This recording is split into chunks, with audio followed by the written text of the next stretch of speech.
Hello everyone, welcome to In the Trenches, Kroll's weekly threat intelligence briefing. Today is the 20th of October. My name is George Glass, and joining me today from the Threat Intel team is Ryan Hicks and Ethan Afori.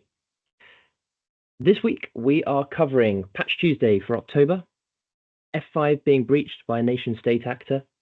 We have a year-long compromise by KTA375. We have coverage of KTA520, also known as TIGERJACK. PA585 using ClickFix. We have some ransomware roundup statistics, and in other ransomware news, we have some updates on DRAGONFORCE. So let's jump into this. Microsoft has fixed 184 vulnerabilities in October's patch cycle. That does include the Microsoft Edge releases as well. One very important note for this patch cycle, and that is Windows 10 has reached the end of support as of October 14th, 2025. If you want extended security updates, you'll have to contact Microsoft about that. But of course, the best thing to do is to upgrade to Windows 11. This month, we have 85 privilege escalation vulnerabilities patched. 32 remote code execution vulnerabilities addressed, 23 critical vulnerabilities, and 3 0 days plus 3 vulnerabilities that are publicly disclosed but are not being actively exploited. We don't have time to go through all of these. Ones that I will point out are CVE 2025-24990. That has a CVSS score of 7.8. This is a modem driver privilege escalation vulnerability, and it also, the same patch also addresses CVE 2025-24052, which was not exploited in the wild, whereas CVE 2025-24990 has been.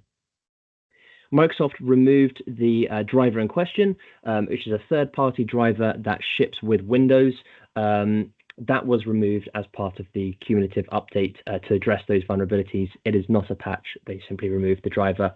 That particular driver was being used as a privilege escalation target by threat actors. Moving on, we have a news on F5 networks being breached by a nation-state actor. An advisory from F5 networks states that a state-linked actor infiltrated their internal systems and maintained persistent access reportedly for over 12 months. Using that access, they exfiltrated source code, proprietary big IP build artifacts, unpatched vulnerability data, and some customer configuration files. The US Cybersecurity and Infrastructure Security Agency, or CISA, issued an emergency directive requiring all civilian federal agencies to patch F5 products within a week, citing an imminent threat to federal networks. F5 also released a number of different mitigations and guidances. We are recommending that F5 customers go to the Knowledge Hub. The link is on the screen there, and of course, that is also linked in our reporting. There are a number of updates to various F5 products, especially big IP software. F5 customers can also get a hunting guide from F5. Kroll understands that the hunting guidance indicates that Brickstorm, that's a web shell that we've covered previously, were used in the attacks, as that seems to be what the hunting guidance aims for. Also worth noting that F5 has rotated the signing certificates and keys used to cryptographically sign F5 products. So F5 Big IP, Big IQ, and TMOS products released after 2025 are going to be signed with new certificates and keys. So that may impact new rollouts to existing setups there. Certainly something to consider. Again, all of this information is available in our reporting, and also obviously available at the F5 advisory there. Next up, we have news of KTA375 compromising a ArcGIS system. This was detailed by ReliaQuest, and the campaign is believed to be from the Chinese Nexus APT group, Flax Typhoon, which of course we track as KTA375, where the actor maintained the compromise again for more than a year, using the ArcGIS system as a backdoor for network access. The US Department of the Treasury attributes this activity to the Integrity Technology Group, an incorporated Chinese cybersecurity company. And this, according to them, is supported by the malicious activity on compromised hosts, normally occurring during Chinese business hours. As part of the compromise, the group deployed legitimate open source VPN software, SoftEther, to compromise hosts for continued access. SoftEther was configured into a service named SysBridge in order to maintain persistence. The group also modified Java Server Object Extensions, SOEs, and contained within a geomap application, that's the ArcGIS, to embed a backdoor functionality within it, again, maintaining that persistence. More information, again, is available in our report, and if that's something that you're interested in, we really recommend you go and read that. And now I'll hand over to Ryan to take us through some of the other bulletins. Over to you, Ryan. Thanks, George.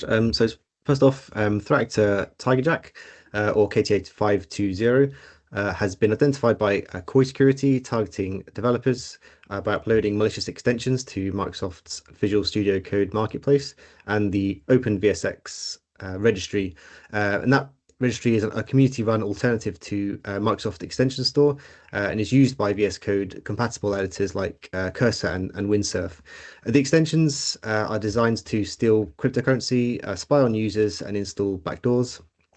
And although some were removed from VS Code after thousands of downloads, they remain available on OpenVSX and are often re-uploaded under new names.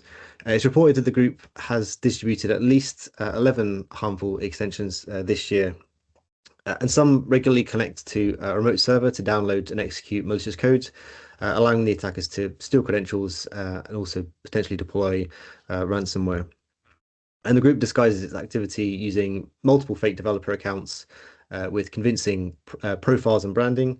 And developers are really urged to only install tools from trusted sources and be very cautious when using these third-party marketplaces. Next up, so Proofpoint highlighted a campaign by a new actor, TA585, that has utilized the popular technique ClickFix to deliver the Monster V2 remote access Trojan.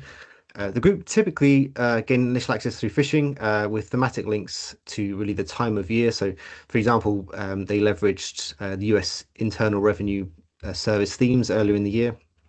And in that example, a Lure PDF was linked in an email which opened in a browser, which led to a ClickFix style pop-up appearing to the victim.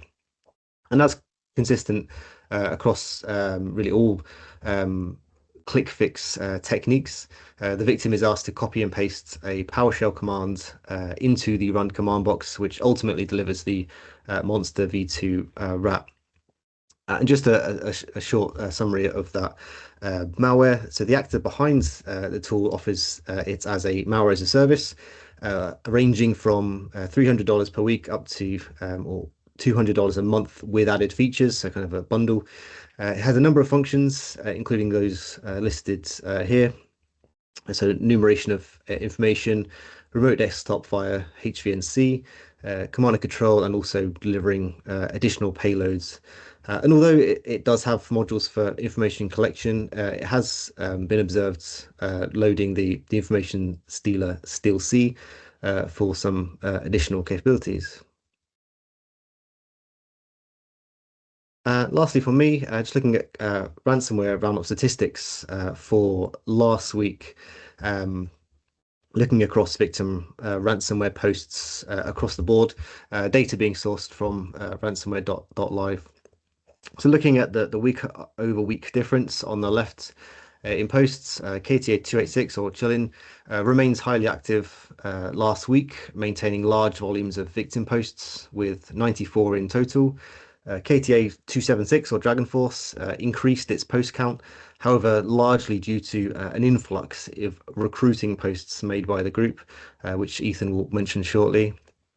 And on the other end of the scale, KTA223 or Shiny Hunters had the biggest dip in post count following its large posting of Salesforce victims the week before. And looking at sectors in the middle, manufacturing, technology, and healthcare sectors sit at the top of the target sectors for last week across all victims. And lastly, the US firmly stands as the most targeted country, and this remains quite consistent throughout kind of the weeks, months, and quarters. And that's all for me. I'll hand back to you, George. Thank you very much, Ryan. And last but by no means least, we go to Ethan for news on DRAGONFORCE. Over to you, Ethan. Thanks, George. The ransomware group DRAGONFORCE, or KTA375, is currently drawing attention to a new operational development by announcing a new publicly available registration panel.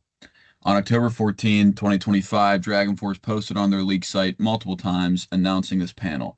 They are actively seeking researchers and collaborators to join their efforts. Some of the posts include its clear website. This site shows its dark web link and descriptor key. Individuals can register using the dark web link provided, which comes with a registration fee of $500, payable in either Bitcoin or Monero. The images on the slide show the clear web registration page, the dark web registration portal, and the announcement that they posted. Thank you, George. Thank you very much, Ethan, and thank you also to Ryan for presenting today. That's all we have time for this week, but remember, if you have any questions, please remember to contact us at cti@crawl.com. We will see you next week. Have a great day.